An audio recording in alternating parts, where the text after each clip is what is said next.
ਢਿੱਲੋਂ ਸਾਹਿਬ ਬੜੀਆਂ ਕਿਆਸ ਰਾਈਆਂ ਲਾਈਆਂ ਜਾ ਰਹੀਆਂ ਸੀਗੀਆਂ। ਪੰਜਾਬ ਦਾ ਸਾਬਕਾ ਡੀਜੀਪੀ ਬੜੇ ਕਤਲਾਂ ਦਾ ਜ਼ਿੰਮੇਵਾਰ ਹੈ ਜੀ, ਕਿਉਂਕਿ ਹੁਣ ਤੱਕ ਅਦਾਲਤਾਂ ਨੇ ਵੀ ਸਾਬਤ ਕਰ ਦਿੱਤਾ ਤੇ ਉਹਦੀਆਂ ਜਿਹੜੀਆਂ ਜ਼ਮਾਨਤ ਦੀਆਂ ਅਰਜ਼ੀਆਂ ਉਹ ਵੀ ਰੱਦ ਹੋ ਗਈਆਂ, ਹਾਈ ਕੋਰਟ ਨੇ ਰੱਦ ਕਰ ਦਿੱਤੀਆਂ। ਤੇ ਹੁਣ ਜਿਹੜਾ ਕੁੰਡੀਆਂ 'ਚ ਸਿੰਘ ਫਸਣ ਵਾਲਾ ਕੰਮ ਹੈ, ਹੁਣ ਦੇਖੋ ਕੀ ਵੜੇਵੇਂ ਖਾਣੀ ਨਿੱਤਰਦੀ ਆ। ਪੰਜਾਬ ਸਰਕਾਰ ਵੀ ਜਿਹੜੀ ਪੂਰੀ ਜ਼ੋਰ ਨਾਲ ਲੱਗੀ ਹੋਈ ਹੈ ਵੀ ਉਹ ਅਰੈਸਟ ਹੋ ਜਾਵੇ, ਤੇ ਉਹ ਵੀ ਆਪਣੀ ਭੱਜ ਦੌੜ ਪੂਰੇ ਤਾਣ ਆਪਣੇ ਆਖਰੀ ਦਾ ਵੀ ਪੱਤੇ ਖੇਡ ਰਿਹਾ। ਦੇਖੋ ਕੀ ਹੁੰਦਾ, ਤੁਹਾਡੇ ਅਨੁਸਾਰ ਕੀ ਹੋ ਸਕਦਾ ਜੀ? देखो गल की है कि इसमें सियाणिया ने एक कहावत बनाई है, बहुत सालों तो एक कहावत तुरी होंगी, साला नहीं मैं कहूँगा तो हाकिया तो तुरी आती है कि हाला ते पाला कोल कोल दी नहीं टपदे, इन्हां नाल वाह पैना ही पैना है। जिहो जिहा असीं करांगे उहो जिहा असीं पावांगे भी, जो बीजांगे असीं वो वढांगे। पंजाब बहुत ही दर्दनाक हालात दे विचों गुजरिया है। उस वेले लड़ाई दो तरह की सी, मान लेने आप भी लड़ाई दे विच सीधे तौर पे एक पासे इंडियन स्टेट सी और दूजे पासे जिहड़े हैगे आ खाड़कू ते सी, जंगजू सी, लड़ाकू सी, जिन्हां नूं जो मर्जी आपां नां दे लईए। ते डेढ़ दियां नज़रां दे विच दहशतगर्द सी, अतवादी सी, वखवादी सी वगैरह वगैरह। सीधी लड़ाई दे विच जदों झगड़ा हुंदा है, बंदे आमो सामने लड़दे आ, तो नुकसान भी हो जाता है, बंदे मर भी जाते हैं, बंदे जख्मी भी हो जाते हैं, बड़ा कुछ होंदा है। लेकिन सीधी लड़ाई का कदे भी दुख नहीं हुंदा किसी नूं कि हाँ जो असीं लड़ाई के मैदान जावांगे, कुछ लड़ना ते कुछ मरना है। लेकिन सब तो माड़ी गल उदों हुंदी है जिन्हां बंदियां दा इस लड़ाई दे नाल कोई लागा देगा ही नहीं हुंदा, जो अपनी अमन चैन की जिंदगी जिउंदे हुंदे आ। बस उन्हां दा कसूर की हुंदा है?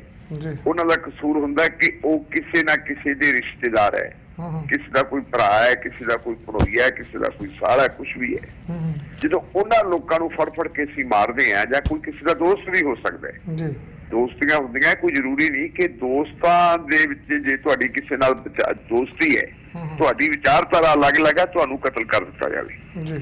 मेरे बहुत सारे उन्हां मुंडियां दे नाल मित्रचारी रही है, दोस्तां नाल मित्रचारी रही है, जिहड़े विचारधारक तौर दे उत्ते खाड़कू धिर दे नाल संबंधित सी।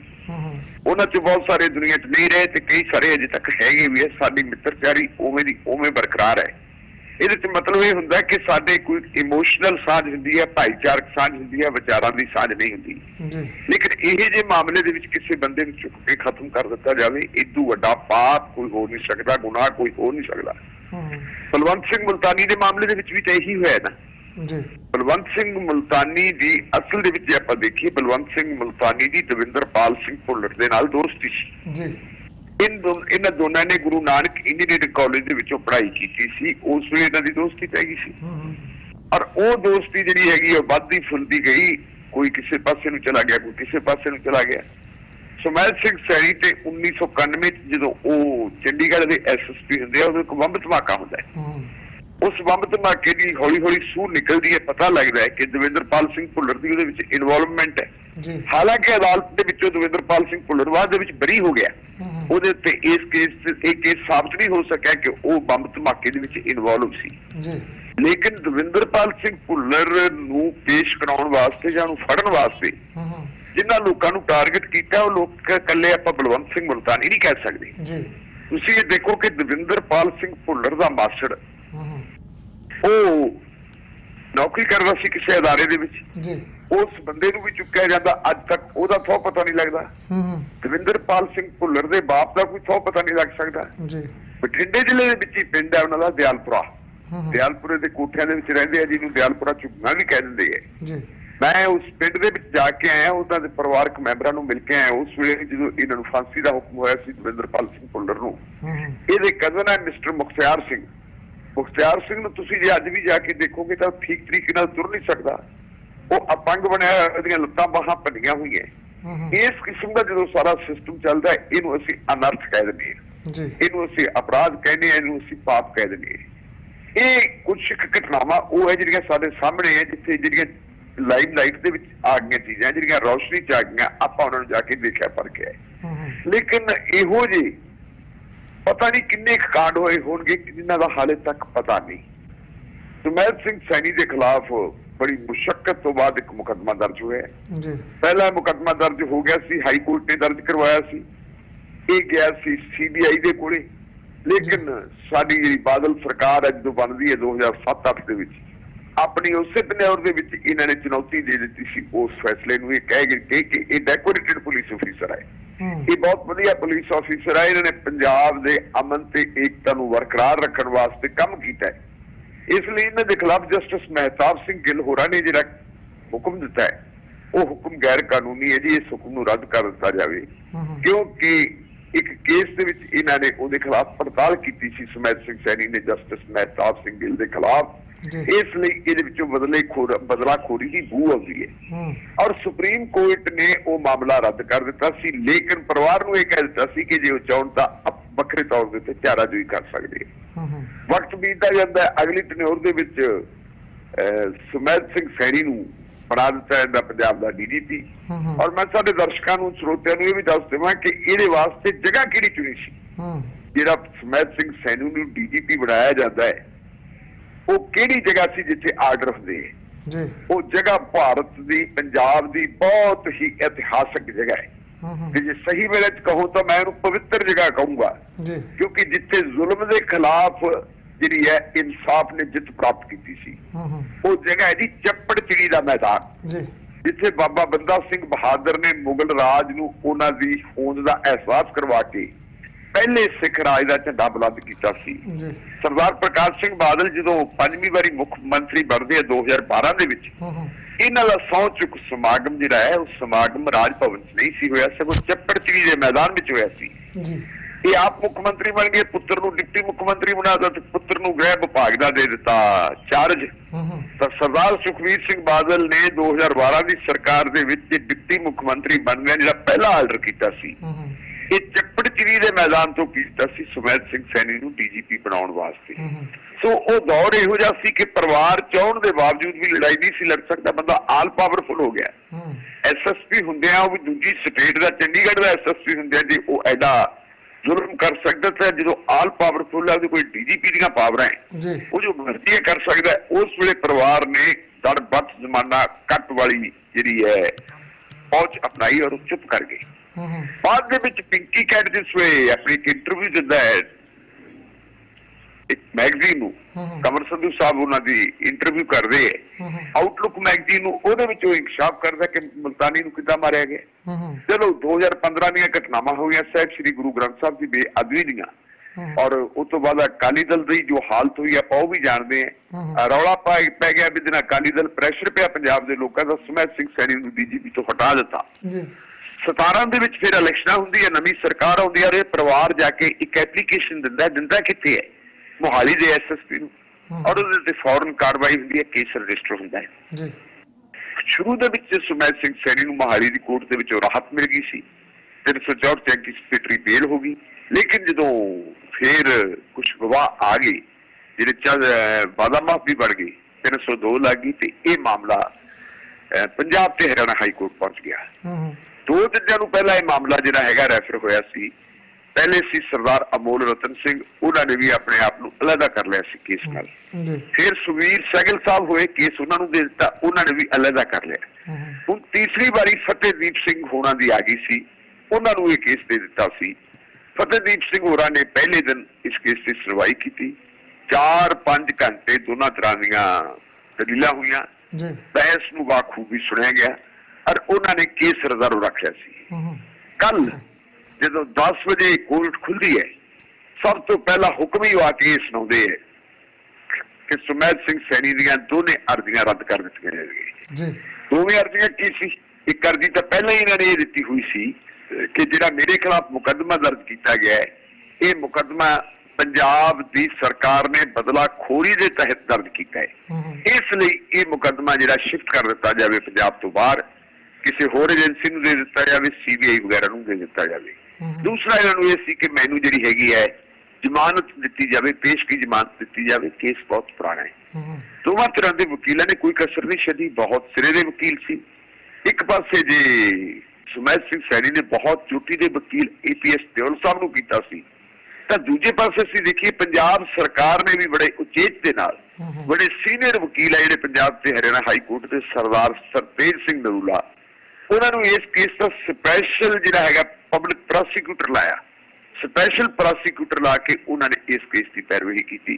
फतेहदीप सिंह होरां दी कल जिहड़ी हैगी जजमेंट आई है, उस जजमेंट तो बाद हुण सुमैत सिंह सैनी दे कोल कोई चारा नहीं। पंजाब दे विच उन्हां कोल कोई चारा नहीं, लेकिन एक चारा हैगा, वो चारा है कि वो सुप्रीम कोर्ट जा सकते हैं। कल उन्होंने नकल मिल गई होनी उन्होंने वकीलों को, और अज शायद वो सुप्रीम कोर्ट दे विच अपील दायर करते हैं पंजाब ते हरियाणा हाई कोर्ट के फैसले के खिलाफ। इस समय दौरान जी SIT है, स्पैशल इन्वेस्टिगेशन टीम है, उन्हें भी अपन सरगर्मियां तेज कर दी है। हुण तक जी खबर आई है कि पंजाब ते चंडीगढ़ दे विच जिहड़े टिकाणे सुमैत सिंह सैनी दे उत्थे भी रेडां कीतियां, हिमाचल प्रदेश दे विच भी इन्हां दे कई थावां ते टिकाणे उत्थे है। लेकिन SIT ने कहा कि हुण असीं उस तरह जिहड़ियां रेड्स नहीं करदे जिवें पहलां करदे सी कि लाम लश्कर नाल होवे, दिखावा वाला होवे। हुण सीक्रेट तरीके दे नाल असीं अपनी गलबात करते हैं। कल भी मैं जिक्र किया सी, खबरां ये भी आ गई कि कुछ महत्वपूर्ण बंदे जिहड़े दिल्ली दे विच बैठे है उन्हां तो शेल्टर मिली हुई है सुमैत सिंह सैनी नूं, किसी अहम व्यक्ति के घरे कहंदे उन्होंने पनाह ली हुई है। कौन है अहम व्यक्ति तां बाद दे विच पता लगूगा जो केस दीयां परतां खुलणगीਆਂ। लेकिन मेरा यह मनना है कि हो सकता है सुमैत सिंह सैनी नूं सुप्रीम कोर्ट चों कोई राहत मिल जाए, उन्होंने एंटीसिपेटरी बेल मिल जाए। लेकिन इस केस के विच प्रोसीक्यूशन ने जिन्नी एविडेंस एकत्र कर ली है, और जिवें लोग जिहड़े हैगे सताए हुए लोग, जिहड़े झंबे हुए लोग है, वो वार वार सामने आके अपनी गवाहियां रिकॉर्ड कर रहे हैं। जल्दी साहब वो तो जापदा नहीं कि बहुता लंबा समा जिहड़ा हैगा हुण दूरी पवे।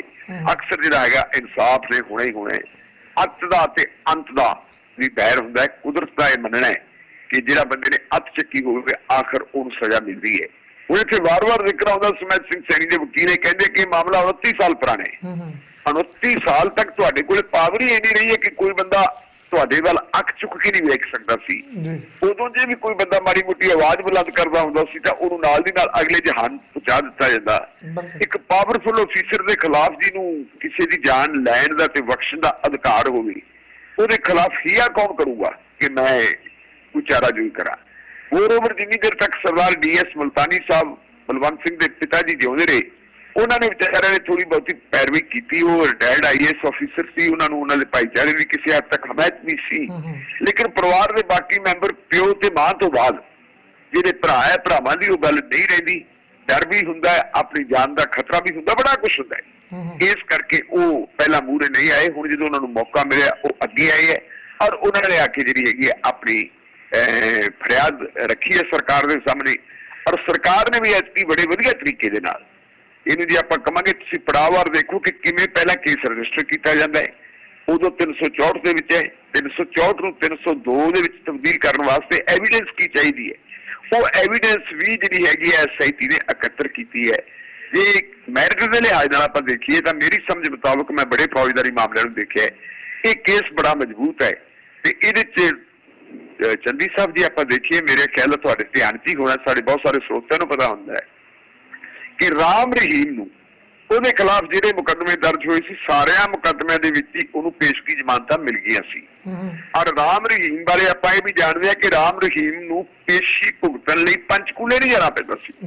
ਜਿਹੜੀ ਅਦਾਲਤ ਦੇ ਵਿੱਚ ਉਹਦਾ ਕੇਸ ਚੱਲਦਾ ਸੀ, ਸਗੋਂ ਇਹ ਪ੍ਰਬੰਧ ਕਰ ਦਿੱਤਾ ਸੀ ਕਿ राम रहीम सरसे ਦੀ ਕੋਰਟ ਦੇ ਵਿੱਚ ਜਾਵੇ और सरसे ਦੀ ਕੋਰਟ ਚੋਂ ਵੀਡੀਓ ਕਾਨਫਰੰਸਿੰਗ ਦੇ ਜ਼ਰੀਏ ਕੇਸ ਦੇ ਵਿੱਚ ਸ਼ਾਮਲ ਹੋ ਜਾਏ। ਉਹ ਕਿੰਨੇ ਸ਼ਾਹੀ ਠਾਠ-ਵਾੜ ਦੇ ਨਾਲ ਪੇਸ਼ੀਆਂ ਭੁਗਤਣ ਜਾਂਦਾ ਹੁੰਦਾ ਸੀ, ਕਿਵੇਂ ਉਹਦੇ ਚੇਲੇ ਤੇ ਚੇਲੀਆਂ ਲਾਈਨਾਂ ਬਣਾ ਕੇ ਖੜੇ ਹੁੰਦੇ ਸੀ। ਉਸ ਵੇਲੇ ਆਪਾਂ ਨੂੰ ਸਾਰਿਆਂ ਨੂੰ ਇਹ ਲੱਗਦਾ ਸੀ ਕਿ ਇਹ ਤੋਂ ਵੱਡਾ ਕਾਨੂੰਨ ਦੇ ਨਾਲ ਕੋਈ ਮਜ਼ਾਕ ਨਹੀਂ ਹੋ ਸਕਦਾ ਕਿ ਬੰਦਾ ਬਲਾਤਕਾਰ ਦਾ ਦੋਸ਼ੀ ਹੈ, ਬੰਦਾ ਕਤਲਾਂ ਦਾ ਦੋਸ਼ੀ ਹੈ, ਔਰ ਉਹ ਇੰਨੀ ਸ਼ਾਨੋ ਸ਼ੌਕਤ ਦੇ ਨਾਲ ਪੇਸ਼ੀਆਂ ਭੁਗਤਦਾ ਫਿਰਦਾ ਹੈ। ਲੇਕਿਨ ਕਿਸੇ ਨੂੰ ਇਸ ਗੱਲ ਦਾ ਕੀ ਪਤਾ ਸੀ, ਆਪਾਂ ਵੀ ਉਸ ਵੇਲੇ ਨਿਰਾਸ਼ ਹੀ ਸੀ ਇਸ ਕਿਸਮ ਦੀ ਕਿ ਬੰਦੇ ਨੂੰ ਸਜ਼ਾ ਨਹੀਂ ਮਿਲਦੀ। ਲੇਕਿਨ ਤੁਹਾਨੂੰ ਪਤਾ ਹੈ ਫਿਰ ਮੋਹਾਲੀ ਦੀ ਜਿਹੜੀ CBI ਕੋਰਟ ਹੈ, ਪੰਚਕੂਲਾ ਦੀ CBI ਕੋਰਟ ਦੇ ਵਿੱਚ ਜੱਜ ਜਗਦੀਪ ਸਿੰਘ ਹੋਰਾਂ ਨੇ ਕਿਸ ਢੰਗ ਦੇ ਨਾਲ ਜਿਹੜਾ ਹੈਗਾ ਉਹਨੂੰ ਜਿਹੜਾ ਕਾਨੂੰਨ ਦਾ ਪਾਠ ਪੜਾਇਆ, ਔਰ ਉਹਦੀ ਪਾਵਰ ਕਿੰਨੀ ਸੀ। ਆਪਾਂ ਜੇ ਇੱਕ DGP ਦੀ ਗੱਲ ਕਰੀਏ, ਮੇਰੇ ਖਿਆਲ DGP ਦੇ ਨਾਲੋਂ ਵੀ ਉਹ ਵੱਧ ਤਾਕਤਵਰ ਸੀ, ਕਿਉਂਕਿ ਜਿਸ ਵਿਅਕਤੀ ਨੂੰ ਆ ਕੇ ਗ੍ਰਹਿ ਮੰਤਰੀ, ਪ੍ਰਧਾਨ ਮੰਤਰੀ ਨਤਮਸਤਕ ਹੁੰਦੇ ਹੋਣ, ਜਿਹਦੀ ਆ ਕੇ ਸ਼ੁਭਾ ਉਹ ਕਰਦੇ ਹੋਣ, ਪਰ ਕਾਨੂੰਨ ਜਦੋਂ ਆਪਣਾ ਰੰਗ ਦਿਖਾਉਂਦਾ ਉਸ ਵੇਲੇ ਕਾਨੂੰਨ ਜਿਹੜਾ ਹੈ ਵੱਡਿਆਂ ਨੂੰ ਇਹ ਅਹਿਸਾਸ ਕਰਾ ਦਿੰਦਾ ਕਿ ਹਾਂ ਕੁਛ ਹੈਗੀ। ਅਗਲਾ ਮੇਰਾ ਇਹ ਵੀ ਮੰਨਣਾ ਹੈ ਕਿ ਜਿਹੜੀ ਸਟੇਟ ਹੈ, ਸਟੇਟ ਕੁਝ ਸ਼ਖਸੀਅਤਾਂ ਨੂੰ, ਕੁਝ ਬੰਦਿਆਂ ਨੂੰ ਇਸਤੇਮਾਲ ਕਰਦੀ ਹੈ। ਭਾਵੇਂ ਉਹ ਧਾਰਮਿਕ ਸ਼ਖਸੀਅਤਾਂ ਹੋਣ, ਭਾਵੇਂ ਉਹ ਰਾਜਨੀਤਿਕ ਬੰਦੇ ਹੋਣ ਤੇ ਭਾਵੇਂ ਉਹ ਬਿਊਰੋਕਰੇਟਿਕ ਬੰਦੇ ਹੋਣ। ਆਪਾਂ ਦੇਖਿਆ ਕਿ ਸਟੇਟਾਂ ਨੇ ਕਿਵੇਂ ਧਾਰਮਿਕ ਬੰਦਿਆਂ ਨੂੰ ਇਸਤੇਮਾਲ ਕੀਤਾ ਜੀ। ਆਸਾਰਾਮ ਜੀ ਨੂੰ ਬਾਪੂ ਜੀ ਕਹਿੰਦੇ ਹੁੰਦੇ ਸੀ, ਲਾਲ ਕ੍ਰਿਸ਼ਨ ਅਡਵਾਨੀ, ਨਰਿੰਦਰ ਮੋਦੀ ਸਾਹਿਬ, ਅਟਲ ਬਿਹਾਰੀ ਵਾਜਪਾਈ ਸਾਹਿਬ, ਪ੍ਰਕਾਸ਼ ਸਿੰਘ ਬਾਦਲ ਸਾਹਿਬ, ਇਹਨਾਂ ਸਾਰਿਆਂ ਦੀਆਂ ਤਸਵੀਰਾਂ ਆਪਾਂ ਆਸਾਰਾਮ ਦੇ ਨਾਲ ਦੇਖ ਸਕਦੇ ਹਾਂ। ਲੇਕਿਨ ਜਿੰਨੀ ਦੇਰ ਤੱਕ ਆਸਾਰਾਮ ਦੀ ਲੋੜ ਸੀ ਉਹਨੂੰ ਇਸਤੇਮਾਲ ਕੀਤਾ, ਜਦੋਂ ਆਸਾਰਾਮ ਦੀ ਲੋੜ ਨਹੀਂ ਰਹੀ ਤੇ ਅੱਜ ਨੂੰ ਕੌਣ ਪੁੱਛਦਾ? ਉਹ ਆਸਾਰਾਮ ਜਿਹੜਾ ਜੇਲ੍ਹ ਦੇ ਵਿੱਚ ਅੱਡੀਆਂ ਰਗੜ ਰਿਹਾ ਹੈ ਔਰ ਵਾਰ-ਵਾਰ ਇਹ ਕਹਿ ਰਿਹਾ ਜੀ ਮੈਨੂੰ ਕਿਤੇ ਰਾਹਤ ਮਿਲੂ, ਮੈਨੂੰ ਕਿਤੇ ਰਾਹਤ ਮਿਲੂ, ਨਹੀਂ ਮਿਲਦੀ। ਉਹਦਾ ਪੁੱਤ ਵੀ ਅੰਦਰ ਬੈਠਾ ਹੈ। ਸੋ ਇਹ ਹੈ ਕਿ ਮੇਰਾ ਖਿਆਲ ਮੁਤਾਬਕ ਵੀ ਇਹ ਹੁਣ ਲੋਕ ਇਸਤੇਮਾਲ ਕੀਤੇ ਜਾ ਚੁੱਕੇ ਹੈ। 29 ਸਾਲ ਪਹਿਲਾਂ ਜਾਂ ਅੱਜ ਤੋਂ 10 ਸਾਲ ਪਹਿਲਾਂ ਤੱਕ ਸਮੈਸ਼ ਸਿੰਘ ਸੈਣੀ ਦੀ ਜਿਹੜੀ ਪੋਜੀਸ਼ਨ ਸੀ ਇੰਡੀਅਨ ਸਟੇਟ ਨੂੰ, ਜਿਹੜੀ ਉਹਦੀ ਲੋੜ ਸੀ, ਉਹਦੀ ਰਿਟਾਇਰਮੈਂਟ ਤੋਂ ਬਾਅਦ ਉਹਨੂੰ ਨਹੀਂ ਰਹੀ। ਵਿਅਕਤੀਗਤ ਤੌਰ ਦੇ ਉੱਤੇ ਕੁਝ ਬੰਦਿਆਂ ਦੇ ਨਾਲ ਵਿਅਕਤੀਗਤ ਤਾਲੁਕਾਤ ਹੁੰਦੇ ਆ, ਉਹਦੀ ਮਦਦ ਵਗੈਰਾ ਜ਼ਰੂਰ ਕਰਦੇ ਹੋਣਗੇ, ਲੇਕਿਨ ਕੇਸ ਲੰਘ ਸਕਦਾ, ਲੰਬਾ ਹੋ ਸਕਦਾ ਹੈ। ਇਹ ਨਹੀਂ ਕਿ ਹੁਣ ਇਸ ਕੇਸ ਦੇ ਵਿੱਚ ਫੈਸਲਾ ਨਾ ਆਵੇ। ਫੈਸਲਾ ਮੇਰੇ ਖਿਆਲ ਮੁਤਾਬਕ ਪੋਜ਼ਿਟਿਵ ਹੀ ਆਊਗਾ, ਕਿਉਂਕਿ ਜਿਹੜੀ ਇਸ ਕੇਸ ਦੀ ਕੰਟੀਨਿਊਟੀ ਹੈ। ਡੇ 1 ਤੋਂ ਜਦੋਂ ਬਲਵੰਤ ਸਿੰਘ ਮੁਲਤਾਨੀ ਨੂੰ ਚੁੱਕਿਆ ਸੀ, ਬਹੁਤ ਸਾਰੇ ਕੇਸ ਇਹੋ ਜਿਹੇ ਹੈ। ਕਈ ਹੁਣ ਆਪਣੇ ਸੱਜਣ ਮਿੱਤਰ ਕਹਿ ਦਿੰਦੇ ਕਿ ਜਿਨ੍ਹਾਂ ਲੋਕਾਂ ਦੇ ਪੁੱਤ ਭਤੀਜੇ ਮਾਰੇ ਹੈ ਉਹ ਸਾਰੇ ਆ ਜਾਣ ਜਿਨ੍ਹਾਂ ਨੇ ਪਹਿਲਾਂ ਕੋਈ ਚਾਰਾਜੋਈ ਨਹੀਂ ਕੀਤੀ, ਕੋਈ ਅਰਜੀ ਪਰਚਾ ਨਹੀਂ ਦਿੱਤਾ, ਉਹਨਾਂ ਦਾ ਕੱਖ ਨਹੀਂ ਬਣਨਾ। ਲੇਕਿਨ ਜਿੱਥੇ ਅਰਜੀ ਪਰਚਾ ਦਿੱਤਾ ਹੈ, ਬਲਵੰਤ ਸਿੰਘ ਮੁਲਤਾਨੀ ਦੇ ਬਾਪ DS ਮੁਲਤਾਨੀ ਨੇ ਪਹਿਲੇ ਦਿਨ ਤੋਂ ਹੀ ਲੜਾਈ ਸ਼ੁਰੂ ਕਰ ਦਿੱਤੀ ਸੀ ਔਰ ਕਿਸੇ ਨਾ ਕਿਸੇ ਰੂਪ ਦੇ ਵਿੱਚ ਲੜਾਈ ਜਾਰੀ ਰੱਖੀ ਸੀ। ਉਹਦਾ ਨਤੀਜਾ ਅੱਜ ਇਹ ਹੈ ਕਿ ਇਸ ਵੇਲੇ ਹਾਈ ਕੋਰਟ ਦੇ ਵਿੱਚੋਂ ਵੀ ਸਮੈਸ਼ ਸਿੰਘ ਸੈਣੀ ਨੂੰ ਕੋਈ ਰਾਹਤ ਨਹੀਂ ਮਿਲੀ, ਕਿਉਂਕਿ ਕਾਨੂੰਨ ਨੂੰ ਫਿਰ ਆਪਣਾ ਰਾਹ ਅਖਤਿਆਰ ਕਰਨਾ ਪੈਂਦਾ। ਜੇ ਬੰਦਾ ਪੈਰਵਾਈ ਕਰਨ ਵਾਲਾ ਹੋਵੇ, ਕਿੱਡਾ ਹੀ ਛੋਟੇ ਤੋਂ ਛੋਟਾ ਬੰਦਾ ਹੋਵੇ, ਪੈਰਵਾਈ ਨਾ ਛੱਡੋ, ਲੜਾਈ ਜਾਰੀ ਰੱਖੋ, ਅੰਤ ਨੂੰ ਕਿਤੇ ਨਾ ਕਿਤੇ ਤੁਹਾਨੂੰ ਸਫਲਤਾ ਮਿਲਦੀ ਹੈ।